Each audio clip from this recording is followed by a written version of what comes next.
이제 김프로님의 미스터 마켓도 한번 가보겠습니다. 자, 홍콩 갑니다. 홍콩 갑니까? 홍콩으로 갑니다. 헤드라인 주세요.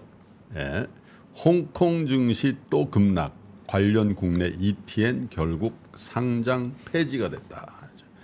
ETN이 뭐냐면은 ETF는 많이 들어보셨죠? ETF. 네. 네. Exchange Traded Fund. 그러니까 네. 펀드인데 상장 지수 펀드다. 거래할 수 있도록 상장되어 있는 펀드를 ETF라 그러는데 그거는 자산 운용사 펀드니까 뭐 예를 들면 삼성자산운용 저기 있네요, 그죠? 코덱스 저런 걸 이제 ETF라고 그러잖아요.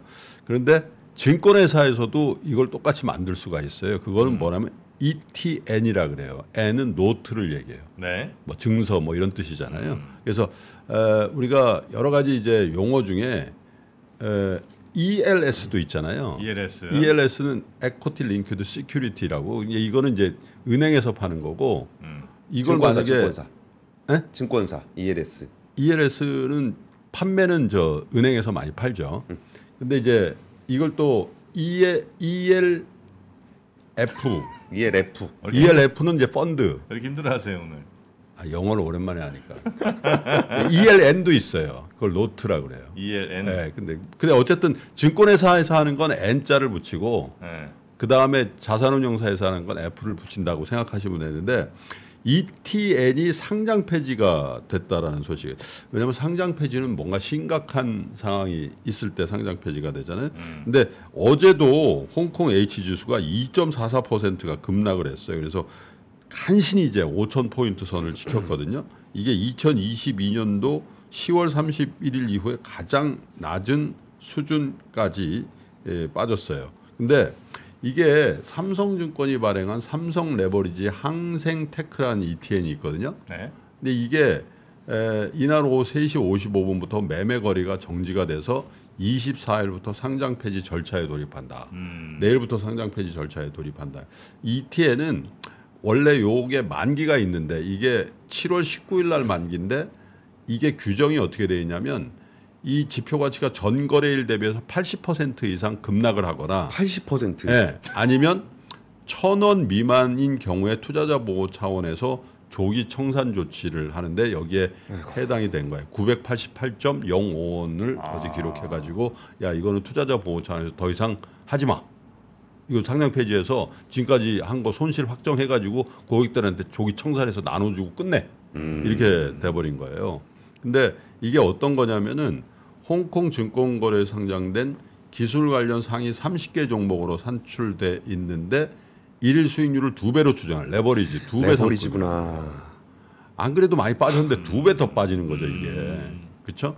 그러니까 이렇게 된 거고 이거 외에도 상장 폐지 위기에 처해 있는 ETN이 꽤 있습니다. 예를 들면 이것도 2배짜리인데 홍콩 H 지수를 2배 추정한 삼성 왜 이렇게 삼성이 많냐? 삼성 레버리지 HSCEI라는 ETN도 있는데 요것도 1,701원까지 떨어졌는데 일주일 사이에 15.7%가 하락을 한 거예요. 그래서 17일부터 4거래일 연속 조기 청산 사유 발생 가능한데 투자자 유의를 공시하고 있어요. 물론 이제 급반등하면 이제 청산이 안 될 텐데, 근데 이게 홍콩 지수가 이렇게 빠지니까 지금 ELS는 지금 난리거든요. 네. 어제도 제가 말씀드렸잖아요, 그죠?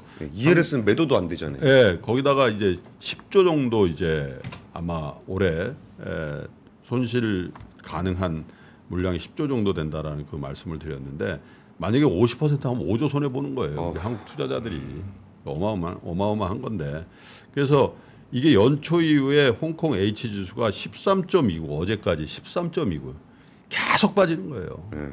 이게 내가 보니까 매물이 매물을 부르는 그런 상태가 아닌가 이런 생각인데 어제 또 중국 이게 홍콩 기업들 아니에요. 이거 중국 기업이에요. 네. 홍콩 증시에 상장된 중국 기업인데 중국 정부는 끄떡도 안 해요. LPR 어제 동결해 버렸죠. 예. 금리 동결해 버리니까 아이고 뭐 좀 살려줄 줄 알았더니 저 아저씨들 꿈쩍도 안 하네. 그리고 또 실망 매물 나오고.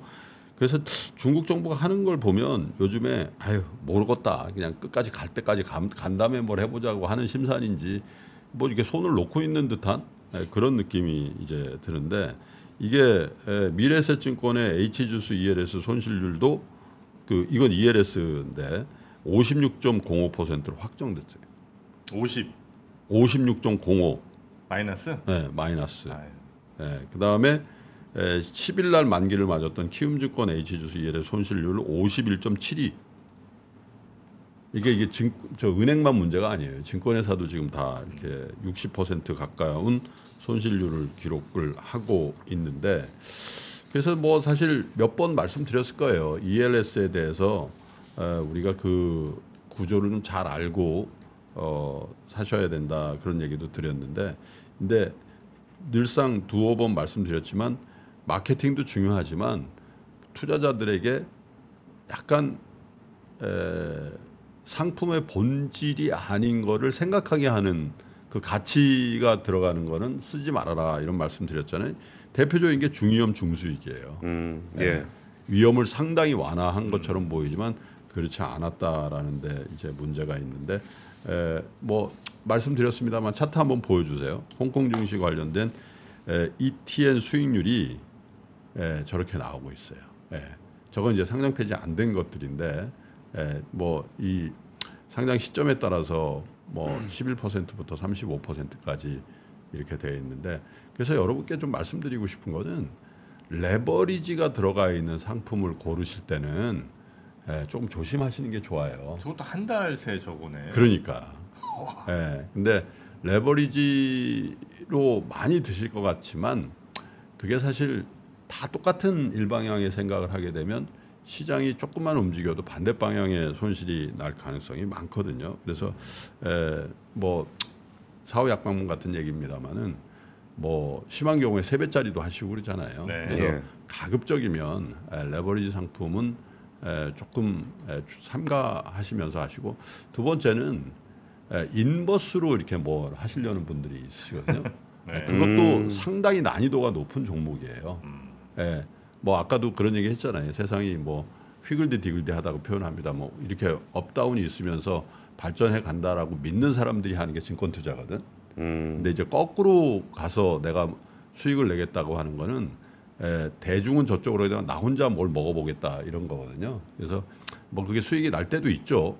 그런데 어쨌든 영속적인 수익이 나긴 참 어려운 난이도다. 그래서 레버리지 상품, ETF나 뭐 ETN 같은 경우 투자하실 때 레버리지 그 다음에 인버스 이런 거 좀 어려운 종목이다라는 예. 말씀을 꼭 드리고, 그 다음에 사실은 우리가 지금 ETF라든지 ELS, ETF 이런 어떤 지수화하는 상품에 대해서 굉장히 많이 투자를 하고 있잖아요. 네. 근데 사실은 그 투자의 본질은 그 기업이 저평가되어 있다라고 판단될 때 그 기업이 주는 배당, 그 기업이 시연하는 성장에 우리가 라이딩하는 거니까 새해 들어서는 여러분께서 한번 잘 공부하셔가지고 이건 진짜 본질 가치 대비해서 저평가돼 있다. 그리고 이 회사의 가버넌스나 경영진이나 이런 데 믿을만하다라는 여러분 스스로의 어떤 판단을 가지고 이제 다시 그런 류의 정석적인 투자들을 좀 더 해보는 계기로 ELS 이 상황을 한번 반면교사 해보면 어떨까 싶습니다. 네. 저 이거 한마디만 꼭 드리고 네네. 싶어요. 저는 진짜 은행에서 ELS 안 팔았으면 좋겠는 사람이거든요. 네. 근데 엄연히 따지고 보면은 이거 ELS도 아니에요. 원래 은행은 ELS를 판매할 수 없어요. 증권사에서 판매를 해야 되거든요. 네. 그러면은 은행에서는 이게 신탁 계정을 이용해서 거기다 ELS를 담아서 팔아요. 그러면은 신탁 수수료 따로 받습니다.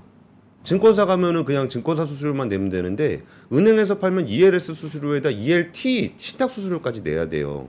은행의 신탁 상품이라는 게 여기 그냥 아무 상품이나 갖다 집어넣어서 팔으라고 만든 게 아니거든요. 근데 은행에 예금 들은 사람, 예금 만기된 사람들한테 ELS 권해가지고 ELT로 판매하는 거는 정말 그냥 은행원들의 그냥 신탁 상품 판매하는 거 이상의 의미가 없어요. 그래서 좀 리스크를 좀 져야 되는 그런 사람들, 그러니까 리스크를 좀 테킹할 수 있는 사람이라면은 차라리 증권사 가서 자기가 가입하면 되거든요. 근데 굳이 이거를 신탁을 저 이렇게 좀 이렇게 무회적으로 이용해 갖고 ELS를 굳이 이렇게 판매를 하도록 둬야 되는지를 저는 잘 모르겠어요. 아하. 수수료까지 더 내가면서. 아무래도 네. 안 하죠, 우리는. 은행을 또 들어가실 때 마음가짐은 또 증권회사 들어갈 때 마음가짐이랑 소비자들 입장에서 좀 그쵸. 다르긴 하죠. 예. 네. 그런 것도 감안한다면 은행에서 굳이 ELS를 팔아야 되느냐 여기에 예. 대한 우리 권순우 팀장의 문제 제기였고요. 네. 돈도 더 내야 됩니다. 1%. 수수료 같은 거. 예.